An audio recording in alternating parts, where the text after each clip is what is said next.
क्रिस्त में अधिक प्रिय माता पिताओं, भाइयों बहनों एवं बच्चों, आप सबको आगमन का पहला सप्ताह में स्वागत है।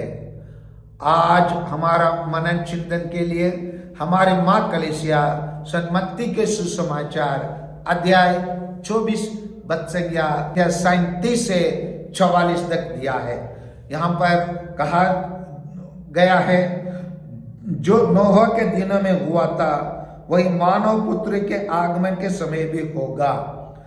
जल प्रलय के पहले नोह के जहाज पर चढ़ने के दिन तक लोग खाते पीते और शादी विवाह करते रहे, जब तक जल प्रलय नहीं आया और उसने सबको बहा नहीं दिया, तब तक किसी को इसका कुछ भी पता नहीं था। मानव पुत्र के आगमन के समय वैसे ही होगा कहते हैं। इसका मतलब यही है, लोग जल प्रलय के पहले सामान्य जिंदगी में डूबे हुए थे और उन्हें कुछ भी संदेह नहीं था, और उन लोग खाने में, पीने में और शादी करने में और दुनिया के अनुकूल जीने में अपना समय बिताए हैं। और इसी कारण से जल प्रलय के पहले जैसे लोग थे वैसे आज के लोग भी रहते हैं, और उनको आने वाला प्रभु मसीह के दूसरा आगमन के बारे में अनुमान नहीं है। उसी तरह प्रभु यीशु का दूसरा आगमन कभी भी अचानक आ जाएंगे, और आ जाएंगे तो लोगों को बहुत नुकसान होंगे, और वो अचानक होंगे और अप्रत्याशित रूप में होंगे। मसीह का आगमन एक ऐसे समय पर होगा जब लोग सोच भी नहीं रहे हैं, यह एक चोर के समान आ जाएंगे, और जिसके लिए घर का मालिक तैयार रहना है बोल के आज के ये सुसमाचार हमको बताते हैं। और आगे ये भी बताते हैं, वो उस टाइम में 2 पुरुष खेत में होंगे, एक उठा लिया जाएगा और दूसरा छोड़ दिया जाएगा। 2 स्त्रियां चक्की बीसती होंगी, एक उठा ली जाएगी और दूसरी छोड़ दी जाएगी। इसीलिए जागते रहो, क्योंकि तुम नहीं जानते कि तुम्हारा प्रभु किस दिन आएगा। इसका मतलब यही है, 2 लोग या खेत में हैं या आटा पीसते रहेंगे, उसमें एक जन स्वर्ग राज्य के लिए उठा लिया जाएगा और दूसरा व्यक्ति वो इस धरती में रहकर मतलब सर्वनाश होने के लिए छोड़ दिया जाएगा, और ये व्यक्ति नरक चले जाएंगे। और इसी पाठ से हमें क्या समझना है? प्यारे भाइयों और बहनों, हम लोग आगमन काल में प्रवेश कर चुके हैं, और आगमन काल का मतलब ये भी होता है आशा, प्रतीक्षा और विशेष रूप से आशीष, कृपा, अनुग्रह और अनुग्रह प्राप्त करने का काल है। यह आगमन का काल हमारे मन, दिल और घर परिवार में बालक यीशु को प्राप्त करने के लिए खुद को आध्यात्मिक रूप से तैयार करने के आमंत्रित करता है। आगमन का काल बालक यीशु को जानने के लिए पहचानने का काल है कि वह हमारा मुक्तिदाता है, एकमात्र भगवान है जो हमारे साथ और हमारे पास रहने वाला है, क्योंकि उसका नाम इम्मानुएल है, और जिसका अर्थ ईश्वर हमारे साथ है, जिसको हम मत्ती के सुसमाचार अध्याय 1:23 में पाते हैं। हम इस आगमन के काल में यीशु के आगमन का इंतजार आध्यात्मिक रूप से विनती प्रार्थना के जरिए करना है। अक्सर प्यारे भाइयों और बहनों,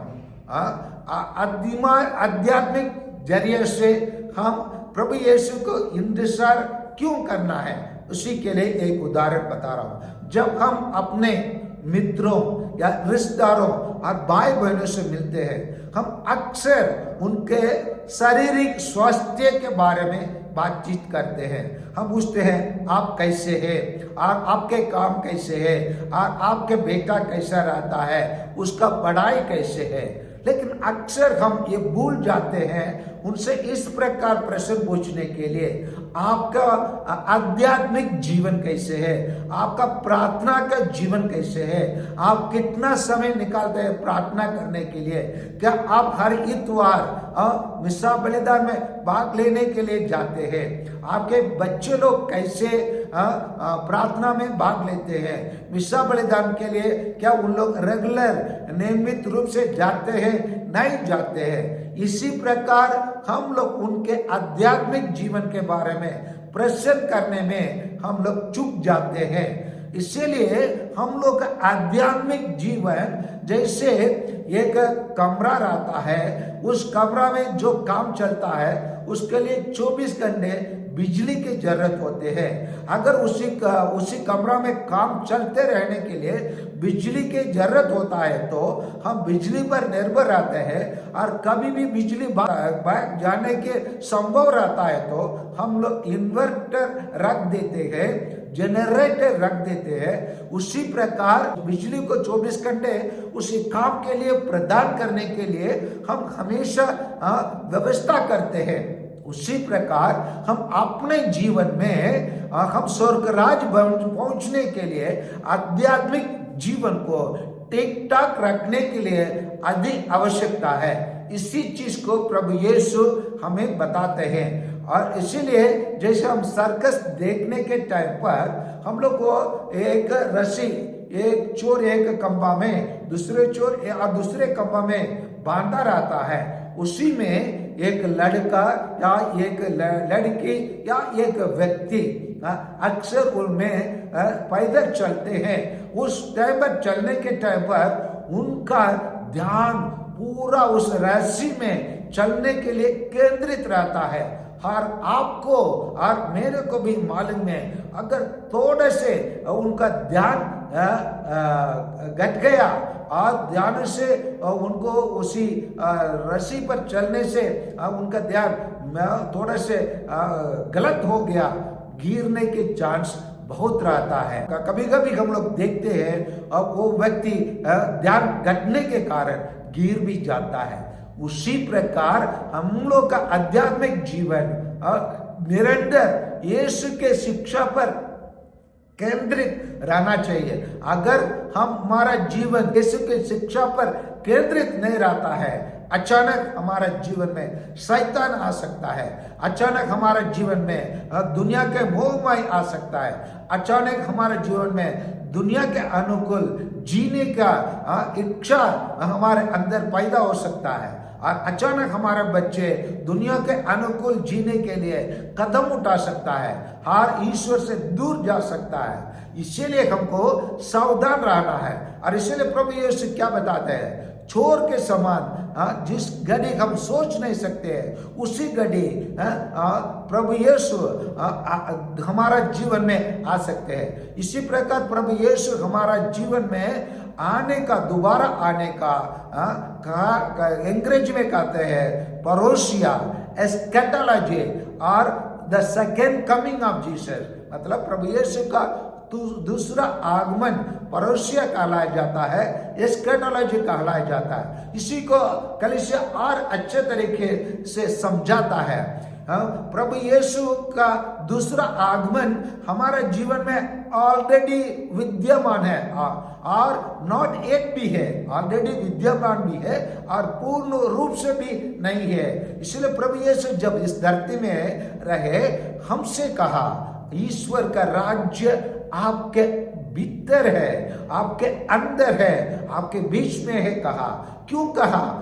जब हम आध्यात्मिक जीवन प्रभु यीशु के जीवन के और प्रभु यीशु के शिक्षा के आधार पर जब हम जीते हैं, हमारा जीवन प्रभु यीशु के जीवन के अनुसार बन जाता है और हम लोग प्रभु यीशु के वचनों पर चलते हैं। इसीलिए प्रभु यीशु कभी भी उनके शिष्यों को बुलाया, उन्होंने यही कहा, मेरे अनुसरण करो, मेरे पीछे चले आओ। इसका मतलब यही होता है, हम प्रभु यीशु के समान अपने जीवन को जीना है। जिस प्रकार प्रभु यीशु ने प्रार्थना किया, जिस प्रकार प्रभु यीशु कार्य किया, जिस प्रकार प्रभु यीशु चमत्कार किया, जिस प्रकार प्रभु यीशु अपने शिष्यों को सिखाया, जिस प्रकार प्रभु यीशु राजनीतिक नेताओं को सामना किया और उनके प्रश्नों को उत्तर दिया और उनको गलतियों को उनके मुंह पर डोंकियों और पगंडियों करके बताया, उसी प्रकार हम लोग अपना ईसाई जीवन को